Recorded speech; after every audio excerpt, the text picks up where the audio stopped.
بادشاہ وی چې ستا په دې وینا به څنګه یقین کولی شي په دې سکه چې کوم سن لیکلی شوی دا د 300 کالو مخکینی سن دی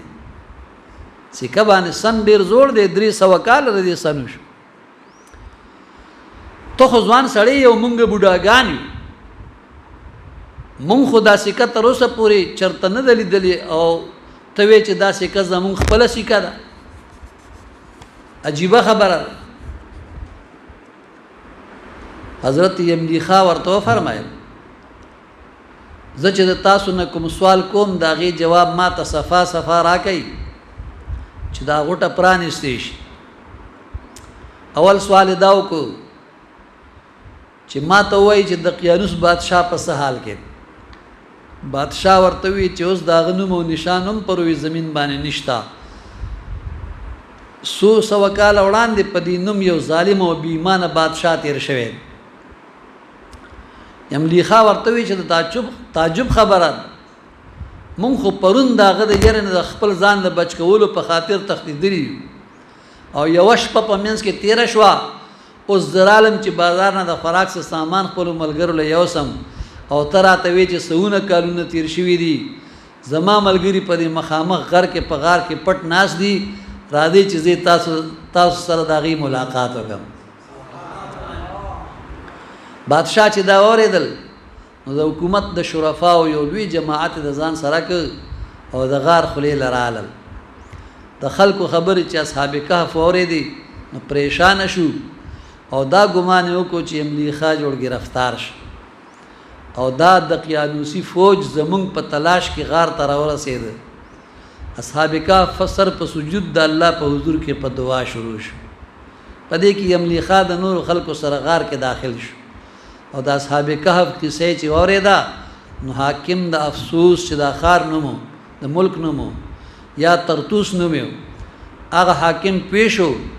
چې الله تعالی له دوی دعا قبوله کړه او په عملي صورت کې ثابته کړه چې دومره موده پراته اصحاب کهف د هغې په راپاسولو باندې الله پاک قادر دی نو د مرګ نه وروسته په دوباره ژوندي کولو او په حشر نشر باندې به الله پاک ولې قادر نه او دا د مرګ نه پس په ژوندي کولو او چتولو باندې یو بین او واضح برهان او دلیل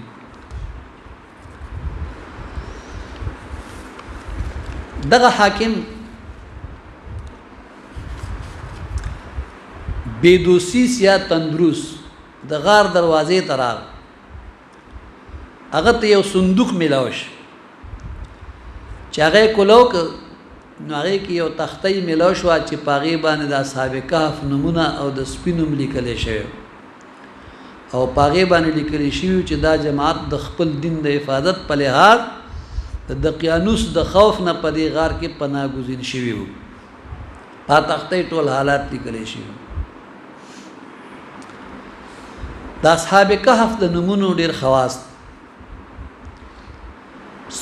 صدر الافاضل مولانا محمد نعیم الدین مراد آبادی رحمه الله په تفسیر خزائن العرفان کې تفسیر جمل په حواله سره لیکلي دي چې د دین نومونو خواص ډېر دي چند هغې نه دا نمبر 1 څوک چې دا نومونه ولیکي او د مکان په دروازه کې ځوړند کړي نو دغه کور او مکان به الله د سیزدلو نه محفوظ وساتي نمبر 2 په مال او سرمایه کې چې کېښودلی شي نو د غلا کولو نه به محفوظ نمبر 3 په کشتۍ یا جهاز کې وي نو د غرقېدو نه به الله بچ وساتي نمبر 4 تښتېدلی انسان د دې نومونو په برکت واپس خپل کور ته راځي 5 نمبر که لګېدلي اور کې په نرمه کپړه ولیکلی شي او ګزار کړی شي نو لګېدلی اور د دې په برکت باندې مري نمبر 6 معصوم چې ډېر جاړي یا بار بار تبه پچا راځي یا د سر درد ډېر راځي یا د صبیان مرض باندې مبتلا شي د معصومانو د مرګو مرض ته صبیان وایي د هغې دپاره دا نومونه لیکل تریاق دی 9 نمبر د اوچې او د اوبو په سفر کې د جان او مال د حفاظت دپاره مجربه نسخه ده 8 نمبر د عقل د تیزۍ دپاره د قیدې د ازادېدو دپاره بطور تعویض تجربه شوې نسخه ده اوس قابل توجه خبره ده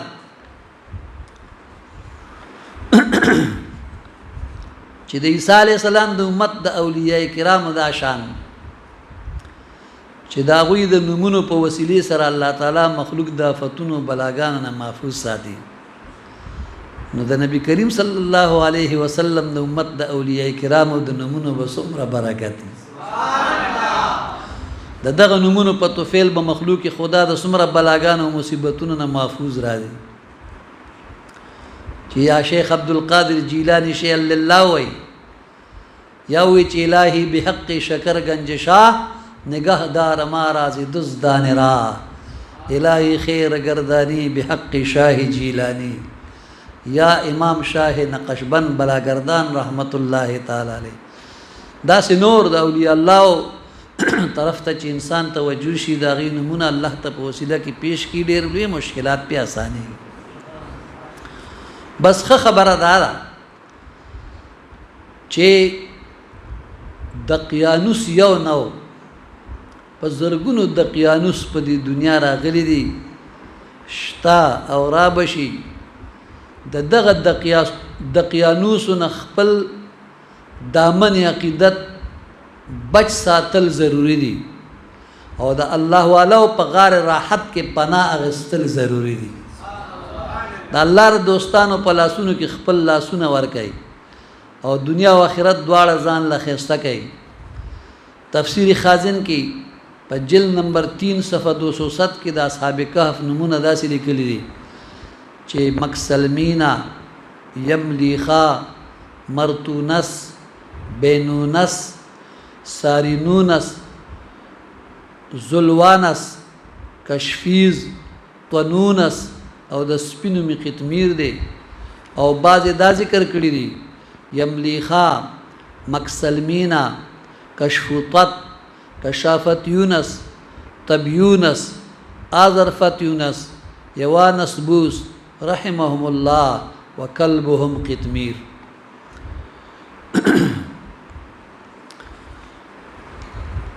تفسیر روح البیان کې یو خبره ذکر کړي چې امام سالبی په خپل تفسیر کې لیکلي دي چې د حضور صلی الله علیه وسلم په زړه مبارک کې رااله چې رزه د اصحاب کهف اغار تلاړ شم او دې سره ملاقات وکړه نو جبريل علیہ الصلوۃ والسلام راغی حضور صلی الله علیه وسلم ورته د خپل زړه مراد پیش جبريل علیہ السلام ورته من قربان تاسو نشي ورتله الله جل جلاله فرمایي چې محبوب علیہ السلام دې نزي خو که تاسو غواړئ نو تاسو په صحابه کرامو کې بعض صحابه کرام داغي غار تتلیش نو حضور علیہ السلام ورته چې سوق بزي ورته او فرمایل چې قربان تاسو خپل صادر مبارک پزمکه باندې وغړوي په یو ګډ د ابوبکر صدیق رضی الله تعالی عنہ کې په بل ګډ د حضرت عمر فاروق رضی الله تعالی عنہ کې په دریم ګډ د حضرت علی رضی الله تعالی عنہ کې په څلورم ګډ د حضرت ابو درداء رضی الله تعالی عنہ کې او بس څنګه چې هوا د سليمان علیہ السلام د حکم تابع وا دا سه الله تاسو د حکم هوا تابع ګرځولې دا تاسو د هوا ته حکم وکي چې زما دا صحابه کرامو چت کو غار ته د اصحاب بوزا د دې دا غار چې د پروم کړي نو هغه هوا ته نبی علیہ الصلوۃ والسلام حکم وک او بیا چې د په صادر مبارک باندې غسلور صحابه کرام چې ناسو هوا غ صادر مبارک چت کو او صحابه کرام رضوان الله تعالی علیهم اجمعین نیر د اصحاب کهف غار ته راوست کله چې د غار په خله باندې صحابه کرام داخلي ده او دی یو خخت داغین او چتک نو په غار کې رڼا پیدا شو نو سپیشور جوړ کله چې د اصحاب کهف د سپید داسې وکاته د غار خلی طرف ته او د دې سلورو صحابه کرام مبارک دا شکلونه مبارک ولیدنو پیشو چې دا د چا غلامان دي نو هغه شور بند که او بیا لار پرېښوده دی نور کاڼي اخوا کو دا غار ته ورننوته او چې لاړه نو اصحاب کهف را پاسېده او د څلورو صحابه کرامو مبارکو سره ملاقات وکړه او بیا هغې ته وی چې نبی علیہ الصلوۃ والسلام مبارک تاسو ته یعنی سلام هم را لېږلی دی او د اسلام پیغام هم درته را لېږلی دی نو هغې ورته وی چې مونږ ته د نبی علیہ السلام سلام هم قبول دی او د هغه پیغام هم قبول دی نو هغې په نبی علیہ السلام مبارک باندې ایمان راوړه او دا کلمه وویله چې لا اله الا الله محمد رسول الله صلی الله علیه وسلم بیا ورته وی چې نبی کریم علیه الصلاۃ والتسلیم ته زمونږ سلام هم ووایه د هغې نه پس چې دی ته تفسیر روح البیان کې لیکلي دي چې دا اصحاب کهف چې کله مهدی آخر الزمان صاحب راشي په آخر وخت نو دې مبارک به بیا چې کله شام ته ځي نو دلته د دې په دې خوا کې به تېرېږي نو دوی به الله پاک جل مجده بیا د دې غار نه راپاسئ او د مهدی آخر الزمان صاحب سره به الیک سلیک وکړي او د هغه نه به دعا واخلي او بیا به غار ته ننوځي آرام فرماوه شي بیا به د قیامت په ورځ باندې راپاسي دویمه خبره دا لیکلې چې د حضرت امیر معاویه رضی الله تعالی عنہ په دور خلافت چې کله د جنگ د پاره کسان ځان سره واغست او روم ته لاړو نو د دې اصحاب کهف د غار په خوا کې تیرېده نو امیر معاویه رضی الله تعالی عنہ وی چې زه دې غار ته ورننوځم او د اصحاب کهف ګورم نو عبد الله بن عباس رضی الله تعالی عنہ ورته وویل چې دا ته نشې کته دا ته نشې کته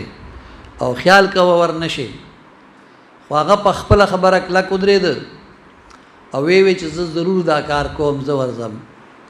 خو بیا یې داسې وکړه چې یو څو کسان خپل مقرر کوي تاسو لاړ شئ او دې غار ته ننوځئ چې کوم کیفیت تاسو هلته ولید او بیا ما ته بیان کوئ نو د ده ملګري چې کوم غار ته ننوته داسې یو تیزه هوا الله راوسته چې په یو روایت کې راغلی دي چې د دغه ټول ملګري په غار کې دننه وسوځېد او ایره شو او دویمه خبره دا لیکلې ده چې یاره ایره خو نه شو خو لیکن د هوا چې دی هغې د دې غار نه روچت که او د غار خولې نه بهر په ځمکه باندې راوغورځول ټول مړه شو دا د امیر معاویه رضی په دور خلافت کې دا کار شوی و درېمه خبره چې حضرت شیخ جلال الدین سیوطی رحمه الله په شرح الصدور کې ذکر کړی دا هغه دا ده چې کله واقعه د کربلا تیره شوه او امام حسین رضی الله تعالی عنہ د خپلو 72 جان نثارانو سره په میدان د کرب بلا کې شهید شو او د شهادت نه پس چې د محرم لسمه ورځ د جمعې مبارکه ورځ وه بیا د په بدن مبارک باندې ټاپ د اسونو که ظالمانو او بیا د اهل بیت په بند باندې واچول په اوښانو باندې سواره که او بیا چې دی په لاسونو خپو کې ورته هتکړۍ واچولې او دی روان که د کربلا نه شام ته د یزید دربار ته بوتله کله چې دا قافله د کوفی په بازار کې تیرېده د کوفی په بازار کې د لارې طرف ته سړک طرف ته یو کس په بالاخانه کې ناستو او د سوره کهف شریف تلاوت یې کاو اعوذ بالله من الشیطان الرجیم بسم الله الرحمن الرحیم ام حسبت ان اصحاب الكهف والرقیم كانوا من آیاتنا عجبا دا آیت تلاوت کاو او د امام حسین رضی الله تعالی عنہ سر مبارک سره دغه 72 جان نثارانو سرونو په نیزه کې ورکړی شي او د قافلې نه مخکې سرونه روانو په نیزو کې او تنې مبارک په کربلا کې پرتی وي او د امام حسین رضی الله عنه سر مبارک د ټولو سرونو مخکې په نیزه کې اوچت روانو د دې کړکۍ خوا کې تېرېده چې د صاحب تلاوت کو چې ام حسبت ان اصحاب الكهف والرقیم كانوا من آیاتنا عجبا د امام حسین رضی الله عنه دا غپرې کړي شوي سر مبارک ناواز راغی اعجب من اصحاب الكهف والرقیم قتلی وحملی دا اصحاب کهف دا اصحاب رقیم واقعیا واقع چې د ډېر عجیبه واقعاتو نه ده لیکن نن په میدان د کربلا کې زما شهید کېدل او زما د تنې نه سر مبارک جدا کېدل او زما سر مبارک په نیزه کې ورکولې کېدل دا چې دي دا د اصحاب کهف د واقعین ډېر عجیبه دی مطلب دا دی چې تنه مبارک په کربلا کې پرته ده سر مبارک په نیزه کې دی او دا د کوفی په بازار کې روان دی او په کړکۍ خوا کې تیریږي ولته کې صاحب لګیا دی د سوره کهف شریف د آیت لولي او د امام حسین رضی الله تعالی عنہ د سر مبارک ناواز راځي چې اعجب من اصحاب الكهف والرقیم قتلی وحملی دنیا ته وښودل چې شهدا ژوندي دي او پس د مرګه هغې چې دی په نیزه کې سر ورکړی شوي هم خبرې کولی شي دا د هغوی هغه کمال دی کرامت دی چې الله جل جلاله ورکړی دی او بیا پریکټیکلی دنیا ته وښوده چې الله فرمایي چې یاره شهیدان دا مړه نه دي ژوندي دي نو یو د قرآن عظیم الشان وینا ده او پریکټیکل امام حسین رضی الله تعالی عنہ وښودل چې د الله د وینا مطابق نن زما سر مبارک په نیزه کې خبرې کوي دا د دې خبرې دلیل دی چې د الله جل جلاله په لاره کې څوک شهید شي نو هغه مري نه بلکې هغه ژوندي دي دا ټولې خبرې مد نظر چیرې د اصحاب کهف دا د خدای دوستانو یو بېدینه انسان داغه د ظلم و ستم نه هجرت وکړه لاړه غار کې پناه حاصله کا الله تعالی جل جلاله دنیا ته داغي برکت وښود داغي کمال وښود الله دې د خپل دوستانو د برکته داغي د اسماء او مبارک د برکته زمونږ د دنیا او د آخرت مشکلات آسان وګرځي وما علی الا البلاغ المبین درود شریف په نبی علیہ الصلوۃ والسلام باندې وایي اللهم صل على سيدنا ومولانا محمد وآله وبارك وسلم عليه الصلاة والسلام عليك يا سيدي يا رسول الله وعلى آلك وأصحابك يا سيدي يا حبيب الله